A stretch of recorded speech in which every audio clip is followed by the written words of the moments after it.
Is the season. Despite rising inflation and economic uncertainty, Americans are expected to spend a record number of dollars this holiday season. The National Retail Federation's annual holiday forecast estimates Americans will spend more than $1 trillion in November and December. That marks an increase of 3.7% to 4.2% from the same time last year.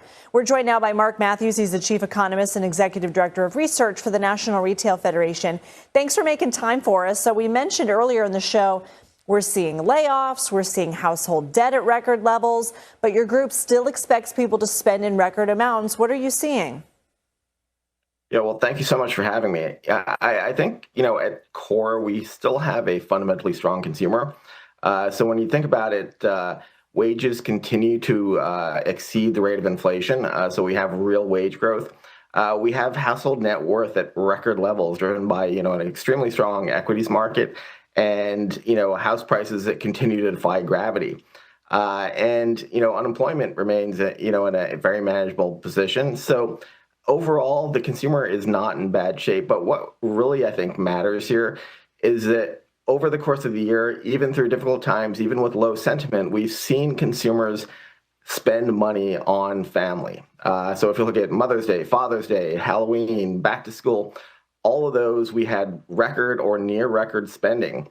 So consumers are protecting spending, particularly in retail, and maybe making a little bit more savings across the services side. So recreation, eating out, travel, those sort of areas, so that they can actually spend on their family.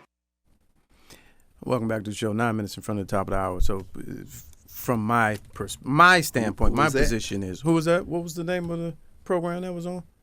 I'm not sure. All right, we'll get it. Wait, what? He doesn't know yet. He's looking it up now. My position on that is that's what the end of the shutdown is about. That's what it's about. Period. End of story. Holiday season. It was a compromise to keep up. You really think it's as simple as one explanatory factor? To keep up the facade of the foundation of the American ideal, the facade. Holiday season. $1 trillion is expected to be spent because why? We're addicted to consumerism. We're addicted to consumption. After everything we walked through, you say that's the only reason. No, I'm saying that's what it was about. That's the backbone of what it was about. That's what the compromise was about. It could have been done then. It could have been done at any time. It's holiday season. I'm without words. It is holiday season. That is a level of money they were not willing to risk deviating from. I'm not saying that that's not a factor. I'm absolutely saying that it is a factor.